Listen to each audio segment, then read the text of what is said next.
Andhra Tamil Nadu language same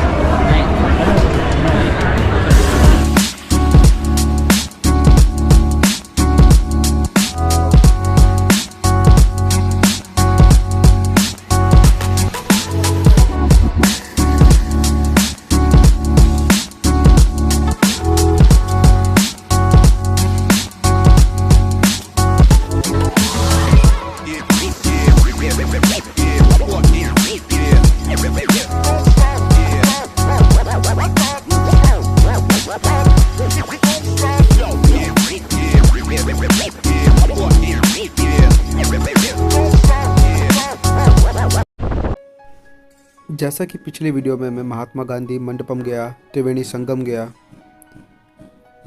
उसके बाद same day पे मेरे पास काफ़ी टाइम था और मैंने एक ही दिन सोच के बैठा था कि मैं कन्याकुमारी में सिर्फ एक ही दिन अपना स्पेंड करूंगा और मोस्टली चीज़ों को मैं कवर कर लूँगा। इसके बाद 11:30 बजे से मैं निकल पड़ा अपने विवेकानंद मेमोरियल पर।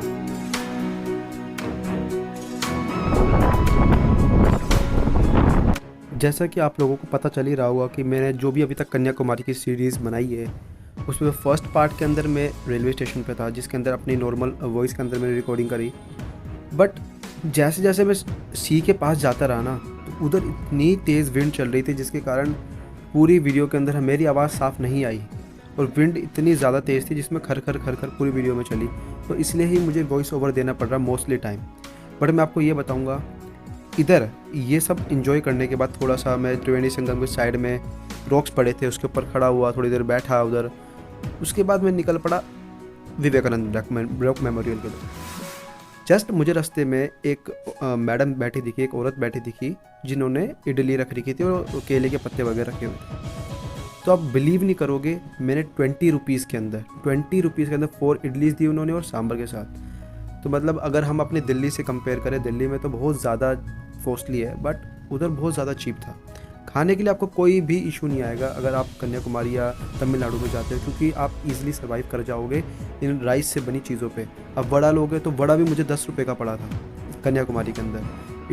इडली सस्ती पड़ी, आप इडली कितनी खा लो, डोसा खा लो, मतलब चीप है अगर चावल से बनी चीज़ लोगे तो आप।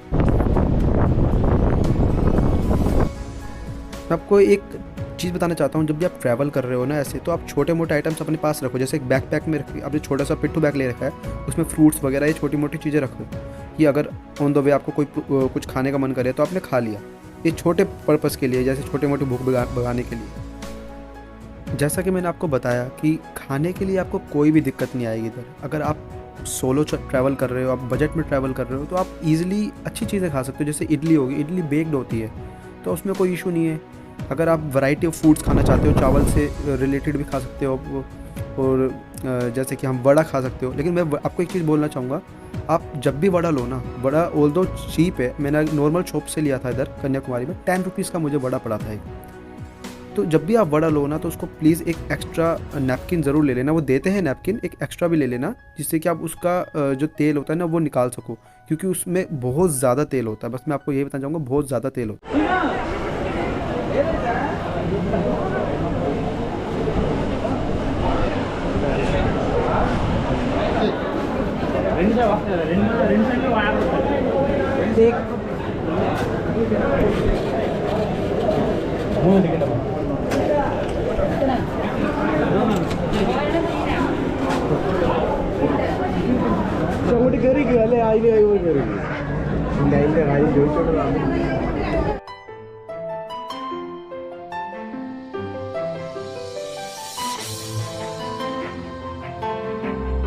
आंध्र तमिलनाडु लैंग्वेज सेम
जैसे जैसे मैं अपनी फेरी के पास जा रहा था तो बहुत ज़्यादा एक एक्साइटमेंट हो रही थी, क्योंकि ये मेरा फर्स्ट टाइम था कि मैं बोट के अंदर बैठ रहा हूँ।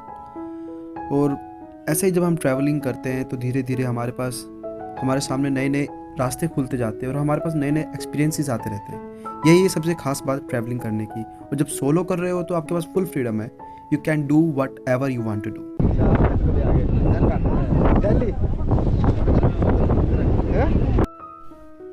इस जगह मेरे से एक पर्सन अपनी वाइफ के साथ आया था। आई थिंक कि वो न्यूली मैरिड है कपल। तो वो मेरे से पूछ रहे थे, वो तमिलनाडु के ही थे, कि भाई आप कहाँ से आए हो, मतलब नॉर्थ साइड। उनको ये तो पता लग गया था कि मैं नॉर्थ साइड से हूँ, बट वो स्टेट का पूछ रहे थे। जब मैंने दिल्ली बताया तो फिर उन्होंने पूछा कि आपका कोई विलेज वगैरह, मतलब ये आप उधर ही रहते हो।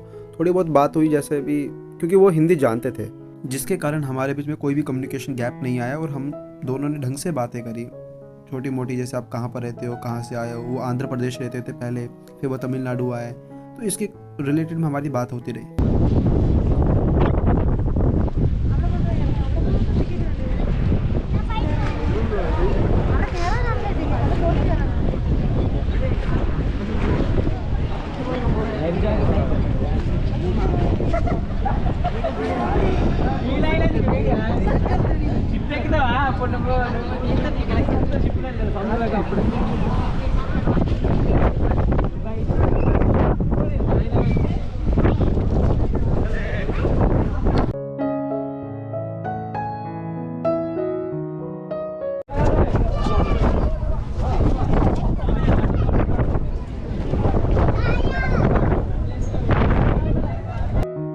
इधर फेरी का ये रूल है कि जितने इधर ये आपको एयर बैग्स टाइप के दिख रहे हैं, ये पूरे जब तक खाली नहीं हो जाते, जब तक ये फेरी रेडी नहीं होगी चलने के लिए अपने विवेकानंद रॉक मेमोरियल तक। तो इसका मतलब ये है कि भाई जितने ये पैकेजेस आपको दिख रहे हैं, ये ऑरेंज रंग के एयर बैग्स, जितने सारे ख़त्म हो जाएंगे। इसका मतलब कि ये फुल पैक हो गया और रेडी है ये चलने के लिए। फिर जो पीछे बंदे आ रहे हैं उसको वो रोक देते हैं एंड देन ऐसे ही कंटिन्यू होता रहता है। साइड वाली यार,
वैसे तो ये मेरा फर्स्ट टाइम था कि मैं किसी बोट के अंदर बैठ रहा हूँ, बट कुछ ऐसा नहीं लगा कि मुझे कुछ ज़्यादा ही जैसे नर्वस होता है या कुछ एक्सट्रीम कुछ एडवेंचरस लगा, बट नॉर्मल था। हाँ, जब बोट आगे बढ़ रही थी तो वेव्स थी ना जो डिफरेंट एंगल से आ रही थी, डिफरेंट साइड से आ रही थी, जिसके कारण क्या होता था, जैसे ही वो रेस देते थे, एक्सेलरेशन करते थे, तो बोट अप हो जाती थी एंड देन वो इंजन टाइप का थोड़ा सा बंद सा कर देते थे, जिससे वो धम जैसी पानी पे आती थी। तो इससे क्या हो रहा था कि जो वाटर की जो वेव्स होती है ना, वाटर की जो स्प्रिंकलिंग होती है, वो अंदर भी आ रही थी। तो अच्छा एक्सपीरियंस था बोल दो। ये जो हमारी जर्नी थी इस फेरी के अंदर वन साइड की 5 to 7 मिनट्स अप्रोक्सीमेटली होगी, 5 से 7 मिनट की होगी अप्रोक्सीमेटली।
3 दिन तक मेडिटेशन की थी।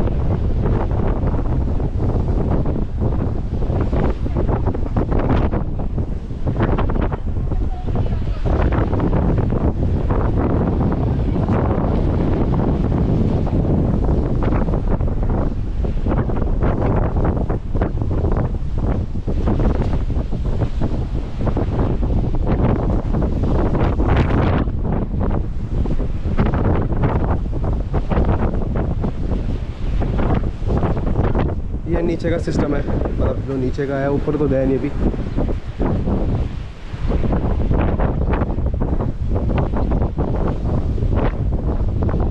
इधर से एग्जिट है, ऐसे जाएंगे, ऊपर जाके देना पड़ेगा। ना जाएगा, ऐसे थोड़ी ना आएगा, ऊपर से जाना पड़ेगा। चलो मैं दे आऊँ, मैं दे देता हूँ, मैं दे।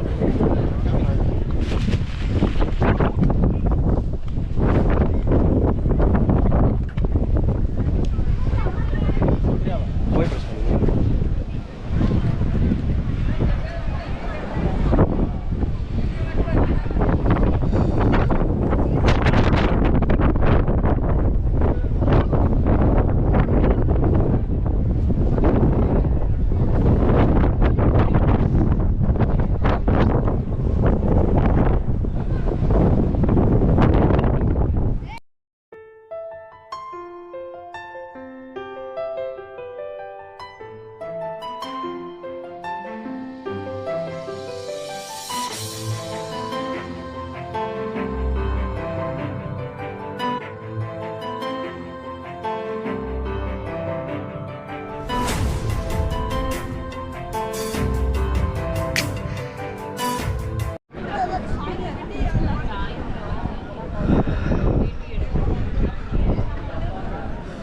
यार बड़ी गर्मी हो रही है।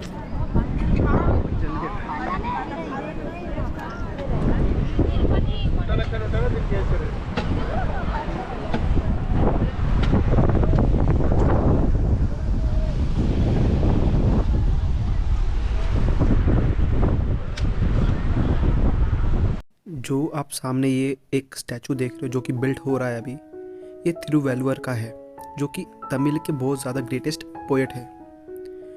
तो ये इनके ऊपर इनकी श्रद्धांजलि, इनके ओनरी के ऊपर ये बनाया जा रहा है इधर। अभी ये रेडी नहीं हुआ, अभी बन रहा है ये। अब देख ही रहे होगे, इस पर लकड़ी वकड़ी लगी हुई है जिससे कि वो इस पर जो भी नक्काशियाँ देनी है और कुछ भी काम करने हैं उसके लिए अभी ये काम चल रहा है, कंटिन्यूस प्रोसेस में है, अभी रेडी नहीं हुआ ये।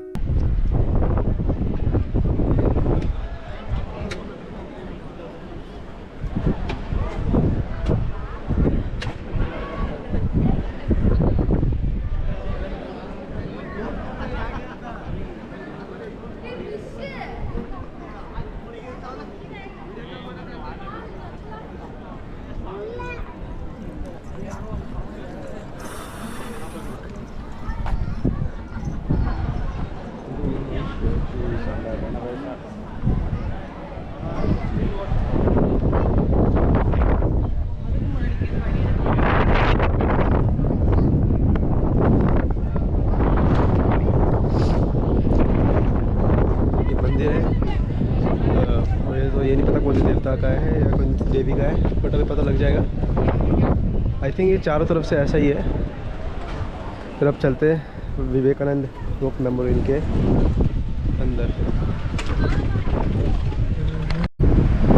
ऐसे ही देखने के लिए। और नहीं गया, लेकिन मैं भूल गया कि शूज़ अलाउ नहीं है, और किसी ने बोला तो नहीं, लेकिन मुझे दिख गया कि पीछे की तरफ से किया ना, तो सब लोगों ने शूज़ किसी ने भी शूज़ नहीं पहन रखे थे, केवल मैंने। तो मैं समझ गया फिर।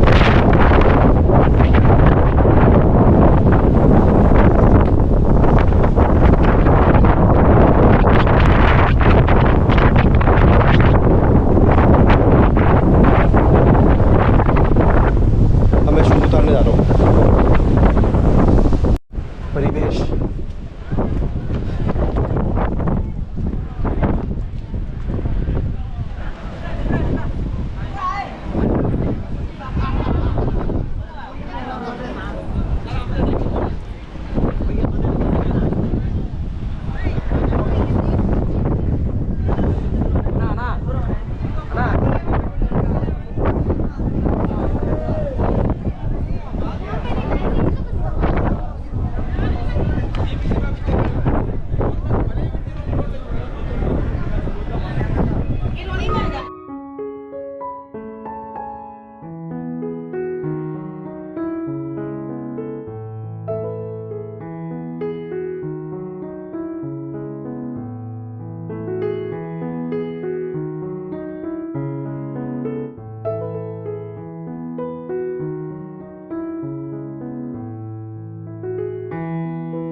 है विवेकानंद रॉक मेमोरियल। इसके अंदर कैमरा ले जा अलाउ नहीं है, बाकी जो भी होगा इसके अंदर के जैसे भी मतलब स्टैचू वगैरह जो भी है उसके बारे में।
जैसा कि एंट्रेंस करते वक्त साइन बोर्ड पे क्लियरली मेंशन था कि आप अंदर जाके कोई भी वीडियोस एंड फोटोज़ नहीं ले सकते, तो हमें ऐसे जहाँ पर भी मिलता है हमें उस जगह की रिस्पेक्ट करना चाहिए और उसके अकॉर्डिंग ही अपना काम करना चाहिए, क्योंकि वो भी कुछ पर्पस के लिए लिखा गया है। तो मैं आपको ये बताता हूँ अंदर जाके क्या था। अंदर आपको एक स्टैचू मिलेगा बिल्कुल स्ट्रेट में, बिल्कुल सामने की तरफ, जो कि विवेकानंद जी का होगा। ठीक है, जैसा मैंने फ़ोटो में मेंशन किया वैसा ही है वो। ऑल्दो ये मैंने फ़ोटो गूगल से निकाली है। जब आप बैक साइड देखते हो, जब एंट्रेंस करते हो उसके लेफ़्ट साइड और राइट साइड में देखते हो, तो आपको ना एक श्री राम कृष्ण परमहंस जी की फ़ोटो मिलेगी एंड उनकी वाइफ की दूसरी अपोजिट साइड में मिलेगी। इन दोनों की फ़ोटो मिलेगी इधर। ऑल्दो पूरे हॉल में यही था। आप जाओगे इधर, थोड़ी देर प्रेयर करनी है, आपको बैठना है, आप कर सकते हो जितने देर भी। उसके बाद आप बाहर निकलोगे, जैसे मैं ये पीछे से बैक डोर है, हम इधर से निकलते हैं। फिर इधर एक मेडिटेशन सेंटर भी आता है, मतलब जहाँ पर आप ध्यान कर सकते हो कुछ भी देर बैठ के। तो मैं अभी उसकी तरफ ही जा रहा हूँ।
इस शिला की एक कहानी बहुत ज़्यादा प्रचलित है। जैसा कि मैंने बताया था कि इधर 3 मंडपम है इस शिला के ऊपर। एक ध्यान मंडपम, विवेकानंद मंडपम और एक श्री पद्मम मंडपम।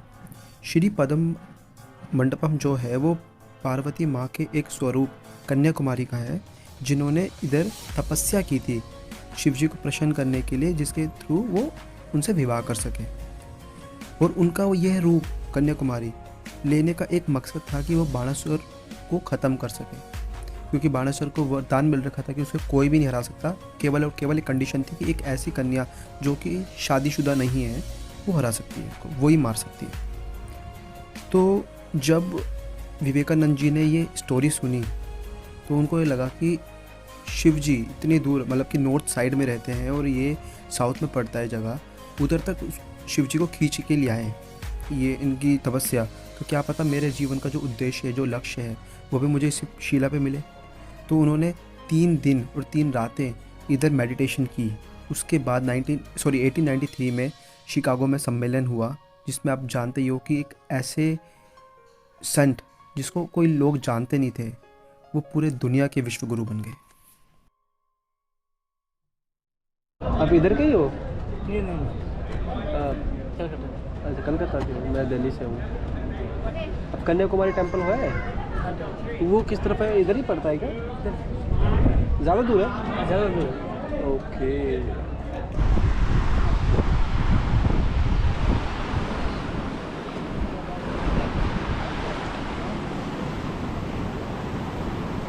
ये तिरुवल्लुवर जो उनके पोएट है महान तमिल के, उनकी ये मूर्ति है।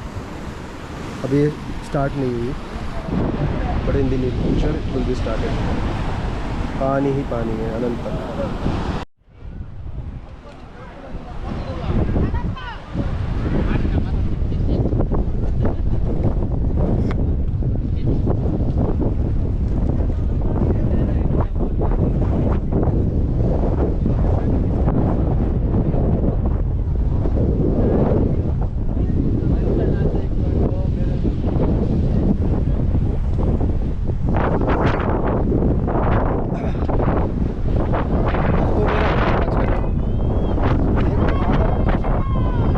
पौने घंटे में मैं निकल लूँगा मैक्स टू मैक्स, एंड 3 बज जाएंगे तब तक। देखता हूँ क्या करता हूँ, आता हूँ वो सब वगैरह, और फिर मैं उसके बाद जाऊँगा रेलवे स्टेशन। थोड़ा देर वेटिंग रूम में अपना फ़ोन चार्ज करूँगा, उसके बाद लगेज रहूँगा और फिर ख़त्म काम। फिर चलेंगे हम अपनी नेक्स्ट डेस्टिनेशन पे, जो कि है नागरकोइल रेलवे स्टेशन। उधर से मैं जाऊँगा Madurai junction and then Rameswaram. सुबह पम्बन ब्रिज में तो देखना है।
ऐसे ही मेरा एक खूबसूरत सफ़र फिर से समाप्त हुआ, और ये मेरी कन्याकुमारी जर्नी का सबसे बेस्ट एक्सपीरियंस और बेस्ट डेस्टिनेशन थी, क्योंकि इधर मैंने बहुत सी चीज़ें एक्सपीरियंस करी। फर्स्ट, मैं बोट में बैठा, जो कि मैं पहले कभी नहीं बैठा था। दूसरी चीज़, इतना सारा पानी मैंने तो कन्याकुमारी में आकर ही देखा है। तीसरी चीज़, मैं एक ऐसे टापू में पहुंचा जो आसपास पानी से घिरा हुआ था। तो ये मेरे लिए ओवरऑल एक अमेजिंग एक्सपीरियंस था, जिसको मैं कभी लाइफ में नहीं भूल सकता। जो भी चीज़ें मैंने सोच रखी थी कि कन्याकुमारी में जाकर मैं ये चीज़ें करूँगा, मैं ये चीज़ें करूँगा, वो मैंने सारी कंप्लीट कर ली थी। इसके बाद जो भी नेक्स्ट डेस्टिनेशन होगी मेरी, वो मैं आपको नेक्स्ट वीडियो के अंदर बताऊँगा। सो जब तक के लिए स्टे ट्यून्ड, और I hope you like this video. Thank you very much.